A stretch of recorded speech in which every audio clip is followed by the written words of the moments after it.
آپ کا internet English میں، آپ کی کتابیں انگلش میں، آپ کا سائنس انگلش میں، آپ کا کوئی بھی آن لائن بزنس انگلش میں، آپ کے ہوم بلز انگلش میں، آپ کے جتنے بھی پیپرز ہوتے ہیں انگلش میں، آپ کے جتنے بھی کمپٹیٹیو ایگزامز ہوتے ہیں، یا اسی طرح آپ نے جو بھی بڑا ایک جاب حاصل کرنا ہوتا ہے، اس میں آپ کے لیے انگلش لینگویج یا گرامر جو ہے اس کو کمپلسری رکھا گیا ہے، especially in Pakistan, in India اور بنگلہ دیش۔ اس میں جو ہے، جو ہمارے دفتری زبان ہے ہماری، وہ ہماری انگریزی ہے۔ So without English language and grammar success in education is not possible. اگر آپ ایجوکیشن میں کسی ہائیسٹ پوائنٹ پر پہنچنا چاہتے ہیں تو آپ کے پاس انگریزی ضرور ہونی چاہیے۔ اچھا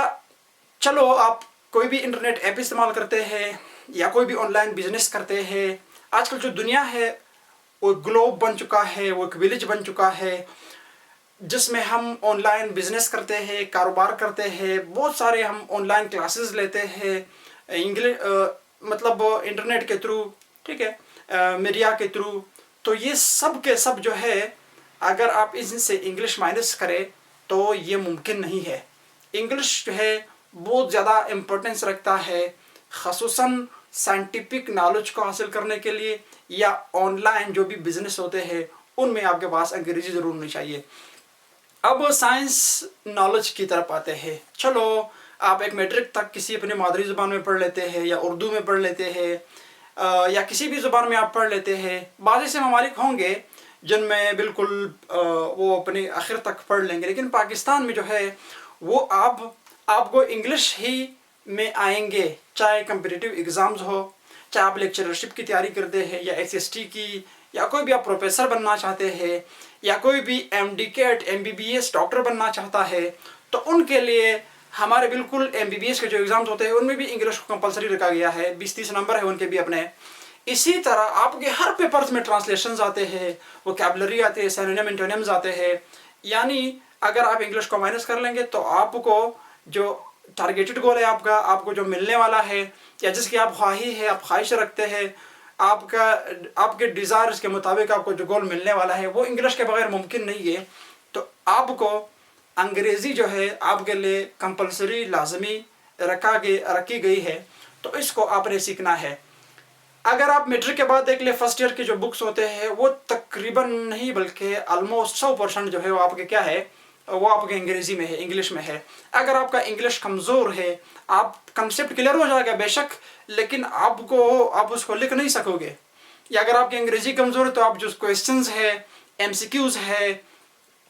یا اسی طرح نومیریکلز ہے، اسپیشلی کیمسٹری کے جو کچھ مخصوص اس طرح کی چیزیں ہیں، مطلب یہ کیمسٹری، بایولوجی، فزکس، یہ بغیر انگلش کے بالکل ممکن ہی نہیں کہ آپ ان کو پڑھ لیں، ان کو سیکھ لیں، ان کو آپ مطلب کسی تک پروموٹ کر سکیں۔ آپ ٹیچنگ کرو گے بھی آپ کے لیے انگلش بہت ہی زیادہ لازمی ہے، ٹھیک ہے۔ یعنی ایسے الفاظ آتے ہیں، مثال کے طور پر کیمسٹری، فزکس، بایولوجی میں تو سارے انگلش میں ہے، اگر آپ کو انگریزی نہیں آتی تو آپ ان کو ٹرانسلیٹ کیسے کریں گے؟ سائنٹیفک نالج میں ایکسپرٹیز حاصل کرنے کے لیے ان کو کہ آپ مطلب ایک سائنٹسٹ، چھوٹا سائنٹسٹ بننا چاہتے ہیں تو آپ کے لیے انگلش مسٹ ہے۔ انگلش اگر آپ کو نہیں آتا ہے، یا انگریزی کہتے ہیں آپ کو نہیں آتی ہے، اردو زبان میں بولتے ہیں، تو بالکل آپ سائنٹیفک جو نالج ہے اس کو حاصل نہیں کر سکیں گے۔ ایون آپ کی جو ڈاکٹری کی فیلڈ میں جتنے بھی ٹولز آتے ہیں، جتنے بھی میڈیسنز آتے ہیں، اور جتنے بھی تقریباً آلموسٹ جو میڈیسنز ہیں وہ انگلش میں لکھے گئے ہیں۔ اگر آپ کو انگلش نہیں آتا یا انگریزی آپ کو نہیں آتی ہے